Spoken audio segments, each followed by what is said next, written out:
Hello दोस्तों, नमस्कार। I am JK. Ball mill side reduction में सबसे ज्यादा यूज होने वाला इक्विपमेंट है। बॉल मिल का यूज बहुत सारी इंडस्ट्रियां करती हैं, चाहे वो स्टील प्लांट है, चाहे वो सीमेंट प्लांट है, चाहे एग्रो वेस्ट प्लांट है, और जितने भी माइनिंग क्षेत्र में जो भी साइड रिडक्शन होता है मटेरियल का, वहां पर बॉल मिल का यूज बहुत ही ज्यादा होता है। बॉल मिल का कैसे परफॉर्मेंस बढ़ाया जाए? बहुत लोग हमसे कांटेक्ट किए, सर ये बताइए कि हमारा बॉल मिल का मैक्सिमम आउटपुट मैं कैसे ले सकता हूं। हमारे यहाँ बहुत सारी डस्ट जनरेशन होती है, मिल का आउटपुट जो रेटेड कैपेसिटी पे है वो रेटेड कैपेसिटी पे नहीं मिल पाती है, जो पावर कंजम्पशन है वो भी बढ़ता है। तो इन सभी पॉइंट पे वन बाय वन करके हम आपको वीडियो बना के देते रहेंगे, जैसे कि आप अपने प्लांट के परफॉर्मेंस को बढ़ा सकें। आज हम बताएंगे 4 या 5 पॉइंट जो आप इन बातों का आप ध्यान देके बॉल मिल के परफॉर्मेंस को बढ़ा सकते हैं। पहला है जो रॉ मटेरियल है। जो रॉ मटेरियल का साइज है वो आप पहले ही निर्धारित कर लीजिए कि जो हमारा बॉल मिल है वो कितना साइज का मटेरियल फीड करने के लिए डिजाइन है। पहले आप डिजाइन पे जाइए। मान लीजिए कि आपका बॉल मिल 25 mm से ज्यादा का नहीं है, तो आप 25 mm के ज्यादा जो मटेरियल का साइज है उससे ज्यादा आप मत फीड कीजिए। अगर 25 mm से ज्यादा है तो आप बॉल मिल के पहले हैमर कर्सर का यूज कर सकते हैं, या जा कर्सर का यूज होता है तो आप जा कर्सर का यूज कर लीजिए। तो जा कर्सर या हैमर कर्सर यूज करके जो आपका रॉ मटेरियल है पहले उसका प्राइमरी सेटिंग कर लीजिए, उसके बाद बॉल मिल में फीड कीजिए। तो बॉल मिल में अगर 25 mm से बिलो का मटेरियल आएगा तो वो प्रॉपर तरीके से उसका जो रिक्वायर्ड फाइनेस है आउटपुट पे वो आपको अचीव होगा। बॉल मिल में दूसरा सबसे इंपॉर्टेंट पॉइंट है कि जो उसका लाइनर होता है, जो फर्स्ट चैम्बर या सेकंड चैम्बर, अगर सिंगल चैम्बर का उसका भी, फर्स्ट चैम्बर में जो इंपैक्ट लाइनर है और सेकंड चैम्बर में क्लासिफाइंग लाइनर जनरली होता है। तो जो इंपैक्ट लाइनर है, स्टेप लाइनर भी उसको बोलते हैं, और डबल वेव लाइनर भी कहीं कहीं यूज होता है। तो जो लाइनर है, लाइनर का थिकनेस सबसे इंपॉर्टेंट है। जो रिक्वायर्ड थिकनेस है, मान लीजिए शुरू में जो लाइनर का थिकनेस है वो 90 mm थिकनेस का है। जैसे ही लाइनर 50% से बिलो तक बियर होता है उसको आप इमीडिएट रिप्लेस कर दीजिए। जो उसका वेवीनेस है फर्स्ट चैम्बर का उसको भी आप चेक कीजिए। शुरू में आप टेम्पलेट बना सकते हैं, टेम्पलेट के थ्रू लाइनर के थिकनेस को आप चेक कीजिए। उसका बियर रेट भी उसी थिकनेस के हिसाब से कैलकुलेट किया जाता है। और जो डायफ्राम है, सेंटर डायफ्राम है, सेंटर डायफ्राम में जो उसका स्लॉट होल है, स्लॉट होल को हमेशा चेक कर दिए। जो शुरू में जो स्लॉट हेड का साइज था, स्लॉट होल का साइज अगर 8 mm है फर्स्ट चैम्बर में, वही जनरली देखा गया है जो आउटलेट में डायफ्राम है उसका साइज थोड़ा सा 1-2 mm ज्यादा रहता है, जिससे कि जो निफ्स जनरेट होता है बॉल मिल में वो आसानी के साथ में बाहर निकल जाए। तो डायफ्राम का स्लॉट होल उसको चेक करना बहुत ही जरूरी रहता है। उसको आप चेक करके हमेशा वो साइज अगर मेंटेन करके रहेंगे तो आपको रेटेड कैपेसिटी, रेटेड आउटपुट आपका बॉल मिल का अचीव होता रहेगा।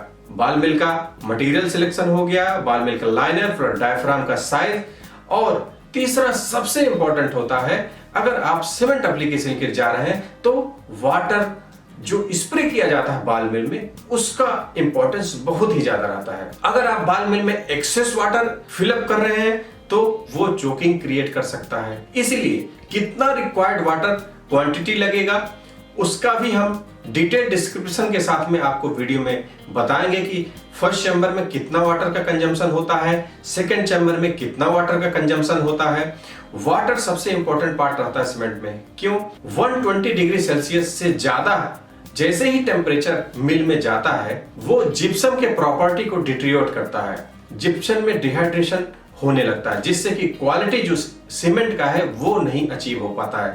इसलिए हमेशा आप देखते होंगे जो मिल का टेम्परेचर है वो 110 के अप्रॉक्सीमेटली ही मेंटेन किया जाता है। इसलिए वाटर का कंजम्पशन बहुत ही इंपॉर्टेंट है, और मिल के हिसाब से वो डिपेंड करता है कि कितना हमारा वाटर कंजम्पशन लग रहा है। ऐसा नहीं कि हमारे मिल में जो रिक्वायर्ड वाटर क्वांटिटी है उससे ज्यादा हम उस पे स्प्रे कर रहे हैं, तो इससे भी कंजम्पशन पे बहुत ही ज्यादा इफेक्ट आती है और बॉल मिल का रेटेड आउटपुट कैपेसिटी नहीं मिल पाता है। अगर आप बॉल मिल के कैपेसिटी को बढ़ाना चाह रहे हैं, आपको हमने इसके पहले वाले भी वीडियो में, कई सारे वीडियो में मैं आपको एक्सप्लेन किया हूं कि आपको जो फर्स्ट जनरेशन सेपरेटर है, सेकंड जनरेशन सेपरेटर है और थर्ड जनरेशन सेपरेटर है, इसको जानना बहुत ही जरूरी है। अगर आप फर्स्ट जनरेशन का सेपरेटर यूज कर रहे हैं तो आपका रेटेड आउटपुट कैपेसिटी कम रहेगा। अगर आप सेकंड जनरेशन का सेपरेटर यूज कर रहे हैं तो उसका भी कैपेसिटी फर्स्ट जनरेशन से थोड़ा ज्यादा रहेगा।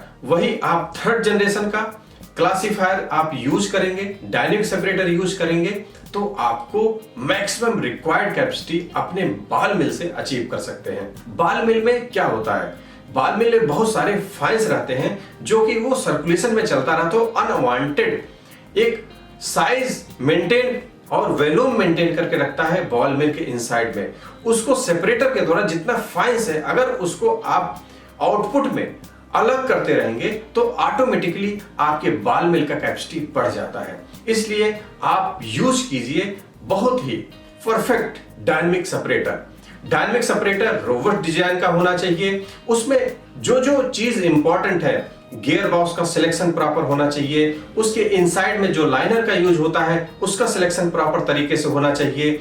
वेयर एंड टियर जैसे कि ब्लेड का कम हो सके, उसमें दो टाइप के ब्लेड होते हैं, एक स्टैटिक गाइड वेंस और एक डायनेमिक गाइड वेंस। तो स्टैटिक गाइड वेंस आपको चेक करना रहेगा कि इसका प्रॉपर तरीके से हार्ड फेसिंग है कि नहीं है, कौन सा हार्ड फेसिंग का यूज हुआ है। नहीं तो आपने शुरू में डायनेमिक सेपरेटर आपने खरीद लिया और उसका प्रॉपर तरीके से हार्ड फेसिंग ना होने की वजह से आप 1 ही 2 महीने के बाद में देखेंगे तो उसका वियर एंड टियर बढ़ गया है। तो इसलिए जो डायनेमिक सेपरेटर है उसको खरीदने से पहले थोड़ा सा उस पर आप ध्यान दीजिए।